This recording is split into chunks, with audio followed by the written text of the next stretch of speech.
अश्विन वद्य त्रयोदशी म्हणजेच धनत्रयोदशी.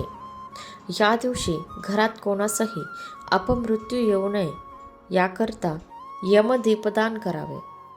सायंकाळी घराच्या बाहेर गव्हाच्या पिठात हळद मिसळून केलेला दिवा दक्षिणेकडे ज्योत करून मृत्यूना पाशदंडाभ्याम कालेन शामयासह त्रयोदश्याम दीपदानात सूर्याच्या प्रियताम मम हा श्लोक म्हणून दिवा लावावा.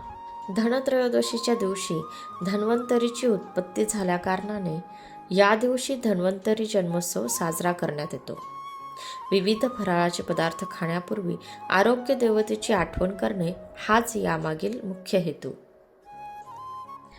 जलोका, अमृत कलश, शंख, चक्र आदी धन्वंतरीच्या हातात असलेली साधने जीवनाला तसेच आध्यात्मिक व मानसिक पातळीवर आरोग्य सुख लाभण्यासाठी मदत करणारे आहेत. या दिवशी धनाची पूजा करून गूळ व धने यांचा नैवेद्य दाखवावा. या दिवशी व्यापारी लोक दुकानात लक्ष्मीची पूजा करतात. या पूजेत रत्ने, अलंकार, द्रव्ये यांचा समावेश असतो.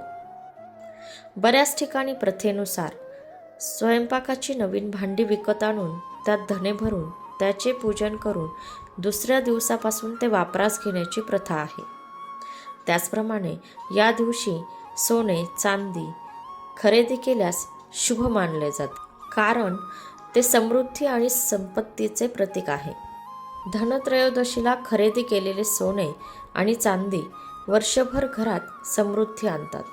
अशा प्रकारे धनत्रयोदशीच्या दिवशी यमदीपदान व धन व धन्वंतरीची पूजा करावी.